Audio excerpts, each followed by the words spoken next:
एक लड़का आरव अपने दादा की अधूरी खोज को पूरा करने के लिए एक रहस्यमयी जंगल और गुफा की यात्रा करता है, लेकिन वहां उसे खतरनाक परियों और जादुई ताकतों का सामना करना पड़ता है, जिससे उसकी जिंदगी हमेशा के लिए बदल जाती है। आरव को अपने दादा के पुराने घर में एक पुराना बैग और एक पुरानी डायरी मिलती है। डायरी के पन्नों में एक रहस्यमयी प्राणी की खोज का उल्लेख है, जिसके लिए उसके दादा ने अपनी पूरी जिंदगी लगा दी थी, लेकिन वह कभी इस खोज को साबित नहीं कर पाए। आरव को अपनी दादा की डायरी में आखिरी जगह का जिक्र मिलता है जहां पर वे अंतिम बार गए थे, दक्षिण के एक घने जंगल का नाम। आरव इस बात का फैसला करता है कि वह अपने दादा की अधूरी खोज को पूरा करेगा। स्कूल ट्रिप का बहाना बनाकर आरव उस जंगल की ओर निकल पड़ता है जहां उसके दादा अंतिम बार गए थे। आरव जंगल के उस हिस्से में पहुंच जाता है जहां तक पर्यटकों का जाना मुमकिन है। वहां से वह एकांत में गहरे जंगल की ओर बढ़ता है। जैसे जैसे वह जंगल की गहराई में उतरता है, उसे एहसास होता है कि यह जंगल साधारण नहीं है। आसपास का माहौल उसे डरावना लगने लगता है, लेकिन उसकी जिज्ञासा उसे आगे बढ़ने पर मजबूर करती है। जंगल में भटकते हुए आरव को एक प्राचीन गुफा दिखाई देती है, जिसका जिक्र उसके दादा की डायरी में था। गुफा के द्वार पर अजीब और गरीब संकेत बने हुए हैं, जो उसके दादा के बनाए हुए प्रतीकों के ठीक उलट हैं। ये आरव को थोड़ा विचलित करता है, लेकिन वह गुफा में प्रवेश करने का फैसला करता है। गुफा के अंदर अंधेरा और घुटन भरा माहौल है। दीवारों पर बने संकेत और चित्र उसे दादा के हस्तलिखित नोट्स की याद दिलाते हैं। गुफा के अंदर घुसते ही आरव को कई चुनौतियों का सामना करना पड़ता है। उसका खाना पानी लगभग खत्म हो चुका है और गुफा के भीतर का वातावरण बेहद भयावह है। अंधेरे में चलते चलते उसे दीवारों पर और भी संकेत दिखाई देने लगते हैं, जो उसके दादा के बनाए हुए संकेतों से उलटे हैं। आरव समझ नहीं पाता कि यह संकेत किस ओर इशारा कर रहे हैं, लेकिन उसकी जिज्ञासा उसे और आगे बढ़ने पर मजबूर करती है। गुफा के अंदर चलते चलते आरव को एक हल्की रोशनी दिखाई देती है। जैसे ही वह उस रोशनी की ओर बढ़ता है, उसे एक अद्वितीय और रहस्यमयी जंगल नजर आता है, जो इस दुनिया का नहीं लगता। जंगल में पेड़ पौधे और जानवर ऐसे होते हैं जैसे उसने पहले कभी नहीं देखे। वह यह सोचने पर मजबूर हो जाता है कि क्या वह किसी दूसरी दुनिया में आ गया है। जैसे ही रात की चादर चारों ओर फैलने लगती है, आरव को अजीब सा सिहरन महसूस होती है। वह रहस्यमयी जंगल, जो दिन में एक अद्भुत और परियों की दुनिया जैसा प्रतीत हो रहा था, अब धीरे धीरे एक भयानक रूप लेने लगता है। आसमान पर चांद की रोशनी धुंधली हो जाती है और उसके स्थान पर एक अजीब सी धुंध फैल जाती है, जो हर चीज को धुंधला और डरावना बना देती है। आरव महसूस करता है कि हवा में कुछ अलग सा है, एक ठंडक जो उसकी हड्डियों तक को ठिठुरने पर मजबूर कर रही है।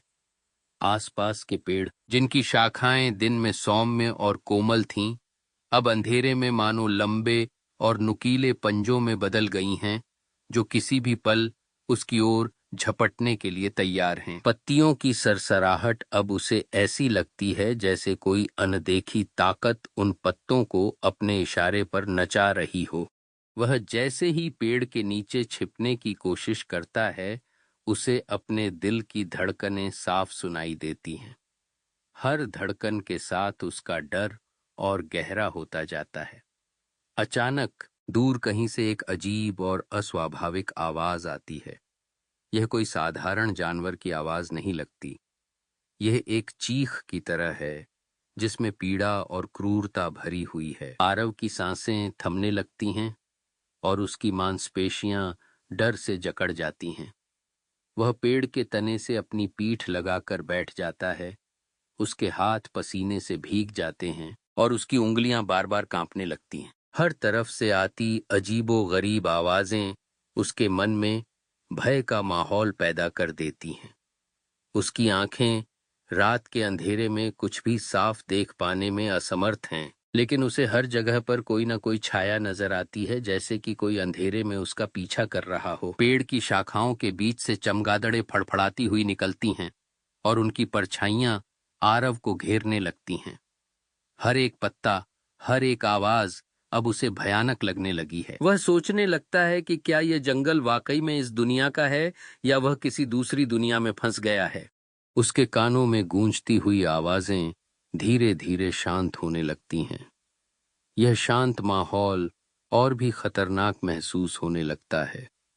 उसे अब अपनी हर एक सांस भारी लगती है और उसे ऐसा प्रतीत होता है कि कोई अज्ञात ताकत उसे घूर रही है, जैसे कि वह किसी शिकारी का शिकार हो। वह ठंडे पसीने से लथपथ हो जाता है और सोचता है कि क्या वह इस रात को जिंदा निकाल पाएगा या नहीं। अचानक एक अजीब सी खामोशी चारों ओर फैल जाती है। आरव को ऐसा लगता है जैसे वक्त ने ठहराव ले लिया हो। उसके सामने फैला जंगल अब एक मृत मैदान की तरह लगने लगता है, जिसमें कोई भी हलचल नहीं है। वह हर तरफ देखता है, लेकिन उसे कुछ भी दिखाई नहीं देता। उसकी धड़कनें और तेज हो जाती हैं और उसे महसूस होता है कि यह शांति किसी भयानक चीज का संकेत है। इसी बीच उसे अपने आसपास एक असामान्य कंपन महसूस होता है, जैसे कोई शक्तिशाली उपस्थिति उसके बहुत करीब आ गई हो। आरव धीरे धीरे अपने सिर को घुमाकर उस दिशा में देखता है जहां से यह कंपन आ रहा है। अचानक उसकी नजर एक भयानक परी पर पड़ती है जो उसके सामने प्रकट होती है। यह परी बिल्कुल वैसी नहीं है जैसी कहानियों में होती है। उसका चेहरा सूखा हुआ, उसकी बड़ी बड़ी आंखें एक खालीपन से भरी हैं जिसमें जीवन का कोई संकेत नहीं है। उसकी आंखों के चारों ओर गहरी काली छायाएं हैं और उसकी त्वचा पर भयानक दाग धब्बे हैं। उसके पंख जो कभी सुंदर और नाजुक रहे होंगे, अब काले और नुकीले हो चुके हैं, जैसे कि वे अंधकार की परतों से बने हों। परी का शरीर पतला और निर्जीव प्रतीत होता है, लेकिन उसकी उपस्थिति में एक अजीब सी ताकत है। जैसे ही वह अपनी भयानक चीख निकालती है, आरव के कान और नाक से खून बहने लगता है। उसकी आवाज इतनी तीव्र और दर्दनाक होती है कि आरव का पूरा शरीर दर्द से भर जाता है। वह अपने कानों को बंद करने की कोशिश करता है, लेकिन वह चीख उसके अंदर तक घुस चुकी होती है। आरव का शरीर डर के मारे कांपने लगता है और उसे ऐसा महसूस होता है जैसे उसकी सारी शक्ति उससे खींची जा रही हो। वह अपने पैरों पर खड़ा रहने की कोशिश करता है, लेकिन परी की भयानक उपस्थिति और उसकी चीख उसे बेबस कर देती है। आरव के दिमाग में एक ही सवाल गूंजता है, क्या वह इस परी के हाथों मरेगा? आरव को अब यह एहसास होने लगता है कि उसकी मौत बिल्कुल उसके सामने खड़ी है। उसकी आंखों में आंसू भर आते हैं और वह किसी भी तरह इस भयानक परी से बचने की कोशिश करता है। उसकी चीखें उसकी सुनने और देखने की शक्ति को कमजोर कर देती हैं। चारों ओर अंधेरा छा जाता है और उसे बस परी की भयानक छाया दिखाई देती है। वह किसी भी तरह से भागने की कोशिश करता है। उसकी आंखों के सामने सब कुछ धुंधला हो जाता है और वह तेजी से गुफा के द्वार की ओर भागता है, लेकिन परी की उपस्थिति और उसके डरावने पंखों की हवा उसे अपने स्थान पर रोक देती है। उसकी सांसें भारी हो जाती हैं और वह गिर जाता है। उसकी आंखों के सामने उसकी दादा का टूटा हुआ चश्मा दिखाई देता है। इस टूटे हुए चश्मे को देखते ही उसके मन में गहरी बेचैनी और डर की भावना उमड़ पड़ती है। आरव को अब समझ आता है कि उसके दादा ने गुफा के द्वार पर उल्टे संकेत क्यों बनाए थे। वह महसूस करता है कि उसके दादा ने इन भयानक परियों की खोज कर ली थी, लेकिन इस खतरनाक जगह को छुपाने का फैसला किया था। वह सोचता है कि क्या उसके दादा ने भी इसी परी का सामना किया था और किसी तरह अपनी जान बचाई थी। आरव किसी तरह अपनी आखिरी ताकत जुटाकर गुफा से बाहर निकलने की कोशिश करता है। परी की भयानक उपस्थिति और उसकी डरावनी चीखें उसके कानों में गूंजती रहती हैं। वह अपने दिल में इस बात को दोहराता है कि उसे इस भयानक परी से बचना होगा।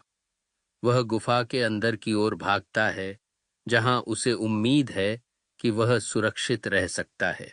आरव के अंदर डर और हिम्मत का एक संघर्ष चलता है।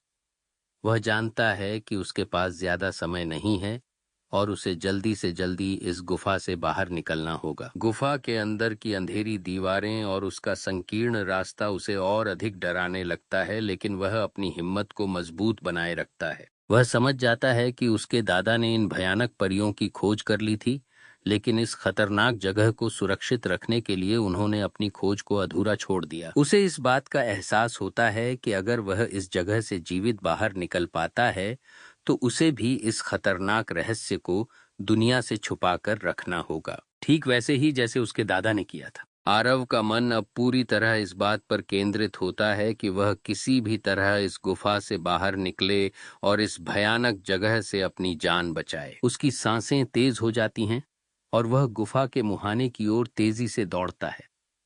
उसे अपनी पूरी ताकत लगानी होती है, लेकिन आखिरकार वह गुफा के द्वार तक पहुंच जाता है। जैसे ही वह गुफा के बाहर निकलता है, उसे एक गहरी सांस लेने का एहसास होता है, लेकिन वह जानता है कि वह अब भी पूरी तरह से सुरक्षित नहीं है। वह अपनी पीठ को दीवार से लगाकर गुफा के द्वार के पास बैठ जाता है और उसके मन में एक ही ख्याल आता है, उसके दादा ने क्यों इस भयानक जगह को दुनिया से छुपा कर रखा था। गुफा से बाहर निकलते ही आरव की सांसें धौंकनी की तरह चलने लगती हैं। अंधेरा अब भी चारों ओर फैला हुआ है और आसमान में तारे भी जैसे उसे चेतावनी दे रहे हों कि खतरा अभी टला नहीं है। उसकी हालत बहुत खराब हो चुकी है। भूख और प्यास ने उसकी ताकत लगभग छीन ली है। उसके पैरों में इतनी कमजोरी आ गई है कि वह खड़ा रहना मुश्किल हो जाता है और उसे एहसास होता है कि वह अब ज्यादा देर तक इस स्थिति में नहीं टिक पाएगा। उसकी नजर एक बार फिर उस जादुई पानी की ओर जाती है जिसे उसने पहले देखा था। जानता है कि यह पानी उसकी आखिरी उम्मीद है, लेकिन वह इस बात से भी वाकिफ है कि यह पानी साधारण नहीं है। यह जादुई है और हो सकता है कि इसमें कोई रहस्य छुपा हो जो उसके लिए खतरा बन सकता है। लेकिन आरव के पास कोई और चारा नहीं है। वह घुटनों के बल गिरता है और अपने कांपते हाथों से पानी को अपने मुंह में डालता है। जैसे ही पानी उसके गले के नीचे उतरता है, उसे एक अजीब सी गर्माहट महसूस होती है। उसकी थकान थोड़ी कम होने लगती है और उसे ऐसा लगता है कि उसके शरीर में थोड़ी सी ताकत वापस आ गई है। लेकिन इसी के साथ ही उसे अपने अंदर एक भयानक कंपन भी महसूस होता है, जैसे कि यह पानी उसकी आत्मा के अंदर कुछ बदल रहा हो। आरव इस डरावने अनुभव को नजरअंदाज करने की कोशिश करता है, क्योंकि उसे इस समय केवल अपनी जान बचानी है। वह अपने आप को मन ही मन मजबूत करता है और उस पानी के सहारे अपनी यात्रा को जारी रखने की कोशिश करता है। गुफा के अंदर उसकी स्थिति अब और भी विकट हो जाती है। वह अंधेरे में भटकता रहता है, उसे रास्ता नहीं सूझता और हर दिशा में उसे वही भयानक परियों की चीखें सुनाई देती हैं जिनसे वह पहले बचकर निकला था। उसके कदम हर बार रुकने लगते हैं और उसके अंदर का डर उसे बार बार ये सोचने पर मजबूर कर देता है कि वह यहाँ से कभी भी बाहर नहीं निकल पाएगा। हर पल आरव के दिल की धड़कनें तेज होती जाती हैं। वह हर साए को, हर आवाज को अपने जीवन का अंत मान लेता है। उसकी आंखों के सामने उसकी मौत की छवि बार बार आ जाती है। वह अंधेरे में कुछ देख नहीं पा रहा होता, लेकिन उसे यह एहसास होता है कि कोई अज्ञात शक्ति उसका पीछा कर रही है। यह गुफा मानो उसके लिए एक भयानक भूल भुलैया बन चुकी है, जहां हर मोड़ पर उसे अपनी जान का खतरा महसूस होता है। आरव का शरीर धीरे धीरे कमजोर पड़ने लगता है, लेकिन उसकी जिजीविषा उसे आगे बढ़ने पर मजबूर करती है। वह जानता है कि उसे यहाँ से बाहर निकलना ही होगा, चाहे इसके लिए उसे अपनी आखिरी सांस तक संघर्ष करना पड़े। कई दिनों की भटकन और डर के बाद आखिरकार आरव किसी तरह गुफा से बाहर निकलने में सफल हो जाता है। लेकिन जैसे ही वह गुफा से बाहर कदम रखता है, उसकी सारी ताकत जवाब दे देती है। सूरज की हल्की किरणें उसके चेहरे पर पड़ती हैं, लेकिन यह रोशनी भी उसकी आंखों के लिए बहुत तीव्र हो जाती है। उसकी आंखें धुंधली हो जाती हैं और उसे चारों ओर की दुनिया अजीब और अपरिचित लगने लगती है। जंगल का वातावरण अब भी डरावना है, लेकिन कम से कम यह उसके लिए उस गुफा की भयावहता से बेहतर है। उसकी सांसें इतनी भारी हो चुकी हैं कि उसे अब लगता है कि उसकी जान बस कुछ ही पलों की मेहमान है। उसकी टांगें अब उसे और सहारा नहीं दे पाती और वह घास पर गिर जाता है। उसकी आंखों के सामने धीरे धीरे अंधेरा छाने लगता है और वह बेहोश हो जाता है। जब आरव को होश आता है तो वह खुद को एक अस्पताल के बिस्तर पर पाता है। उसकी आंखें अब भी भारी हैं और उसके शरीर में अब भी बहुत कमजोरी है। उसे आसपास के लोग धुंधले दिखाई देते हैं और उनकी आवाजें बहुत दूर से आती हुई लगती हैं। कुछ ही देर में उसकी आंखों के सामने सब साफ हो जाता है और वह देखता है कि उसके आसपास कुछ डॉक्टर और नर्सें खड़ी हैं। उनकी आंखों में चिंता और जिज्ञासा साफ झलक रही होती है। डॉक्टर उसकी हालत देखकर हैरान रह जाते हैं। वे समझ नहीं पाते कि कैसे आरव इतने लंबे समय तक ऐसी खतरनाक परिस्थितियों में जीवित बच पाया। आरव की हालत इतनी खराब हो चुकी होती है कि वह कुछ भी कहने या समझाने की स्थिति में नहीं होता, लेकिन डॉक्टरों को उसके शरीर पर लगे जख्मों और उसकी मानसिक स्थिति से समझ आया है कि उसने अपनी जान बचाने के लिए किसी बहुत बड़े संघर्ष का सामना किया है। आरव के मन में अब भी गुफा और उस भयानक परी की यादें ताजा होती हैं। वह सोचता है कि क्या वह कभी भी इस भयानक अनुभव को भुला पाएगा। उसकी आत्मा अब भी उन डरावनी रातों और अंधेरे गलियारों में भटक रही होती है जहां उसने मौत को इतने करीब से देखा था। लेकिन एक बात साफ थी, आरव अब भी जीवित था और उसने एक ऐसी जगह से अपनी जान बचाई थी जहां से लौटकर आना लगभग नामुमकिन था। अस्पताल में होश में आने के बाद आरव को धीरे धीरे अपनी सुनने और देखने की शक्ति वापस मिलती है। वह डॉक्टरों के सवालों का जवाब नहीं देता और ये सोचता है कि इस खतरनाक रहस्य को वह दुनिया के सामने कैसे प्रकट नहीं होने देगा। वह समझ जाता है कि अगर इस जादुई पानी और परियों के बारे में किसी को पता चलता है तो मानवता के लिए यह कितना बड़ा खतरा हो सकता है। आरव के मन में अपने दादा के प्रति एक गहरी आत्मग्लानि पैदा होती है। उसे एहसास होता है कि उसने अपनी जिज्ञासा के कारण कितनी बड़ी गलती कर दी है। वह अपने दादा की अधूरी खोज को पूरा करने के चक्कर में खुद को और इस खतरनाक रहस्य को उजागर करने की कगार पर ले आया है। वह खुद को कोसता है कि क्यों उसने उन उलटे संकेतों को नहीं समझा जो उसके दादा ने उसे चेतावनी देने के लिए बनाए थे। आरव एक फैसला करता है कि वह इस रहस्य को हमेशा के लिए दफन कर देगा। वह अपने दादा की डायरी के बचे हुए पन्नों को जलाने का फैसला करता है ताकि कोई और इस खतरनाक रहस्य का पीछा न कर सके।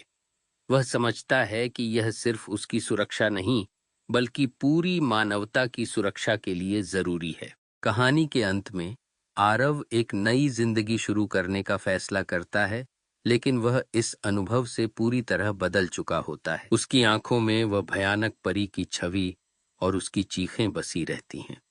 वह समझ जाता है कि इस रहस्य से बचना जितना मुश्किल था, उससे कहीं ज्यादा मुश्किल है इसे अपने अंदर दफनाए रखना। कहानी का अंतिम मोड़ तब आता है जब आरव को एहसास होता है कि वह इस रहस्य से पूरी तरह कभी नहीं बच सकता। उसे अपने जीवन के हर दिन उस खतरनाक रात की यादों से जूझना होगा।